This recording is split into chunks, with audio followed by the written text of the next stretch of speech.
সুপ্ৰভাত। আজি 2024 চনৰ ফেব্ৰুৱাৰী মাহৰ 18 তাৰিখ দেওবাৰে আপোনালোকৰ মাজলৈ মই মনপ্ৰভাই মোৰ দ্বিতীয়টো ভিডিঅ' লৈ আহিছোঁ। আশা কৰোঁ আপোনালোকৰ পৰা পোৱা মৰম স্নেহে মোক আৰু এখোজ আগুৱাই যাবলৈ প্ৰেৰণা যোগাব। সেয়ে আপোনালোকৰ আজৰি সময়কণত কেতিয়াবা এইদৰে মই আমনি কৰিলে বেয়া নাপাব। জানেনে, আজিকালি শনিবাৰ দেওবাৰবোৰ কেতিয়া আহে আৰু কেনেকৈ গুচি যায় ততকে ধৰিব নোৱাৰোঁ।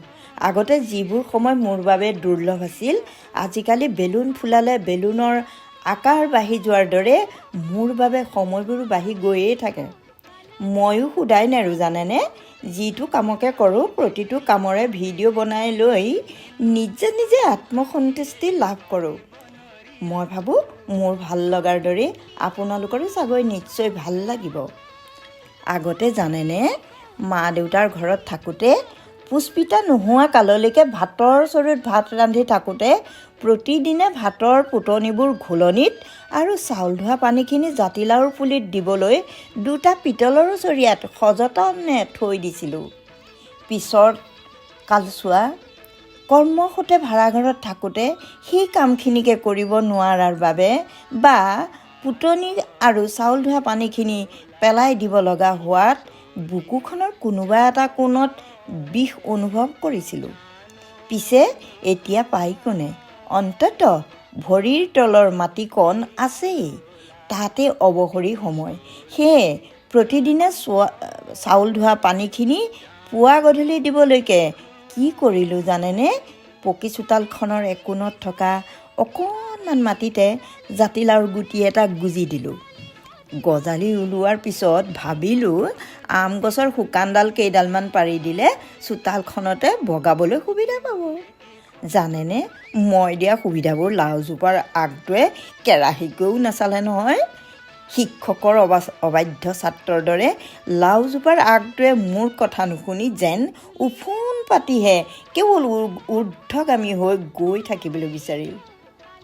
মই বাৰু নগৰ এখনত বাঁহৰ জেং এডাল ক'ত পাওঁ।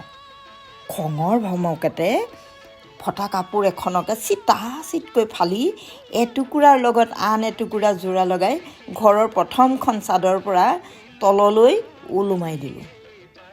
তথাপিও আপত্তি জানেনে, আৰু দুখোপমান হেনো ওপৰলৈ যাব পৰাকৈ সুবিধাকণ কৰি দিব লাগে। ময়ো সোধা নহয় জানেনে, একেবাৰে তৃতীয়খন চাদৰ পৰাও ফটা কানিৰে তৈয়াৰী জৰি কেইডালমান ওলোমাই দিয়াৰ পিছতো দ্বিতীয় আৰু তৃতীয়খন চাদৰ ওপৰত ফটা কানিৰে জাল গুঠা দি গুঠি হেন্দালি দুখনো বনাই দিলোঁ নহয়। তেতিয়াহে কথমপি ৰক্ষা। এতিয়া লাওজোপাৰ কি ৰং চাবা, একেবাৰে লম্মা লমে লাগিছে। আজি তাৰে এটা লাও আনি তৰকাৰী ৰান্ধি খালোঁ, বাকী দুটা ওচৰ চুবুৰীয়াক দিম, আত্মীয়তা বাঢ়িব। এইদৰে পচন সাৰত উৎপাদিত লাও খাব পাৰিলে আমাৰ শৰীৰ নিৰোগী হোৱাৰ লগতে প্ৰতিবেশী আন 10জনৰো শৰীৰ নিৰোগী হ'লে এখন সুস্থ সমাজৰ আশা কৰিব পাৰোঁ নহয়নে। আজিৰ এই ভিডিঅ'টো চাই কেনে পালে বাৰু জনাব। মন ভাল লাগিলে আকৌ এটা ভিডিঅ' লৈ আহিম। আজিলৈ আহিছোঁ।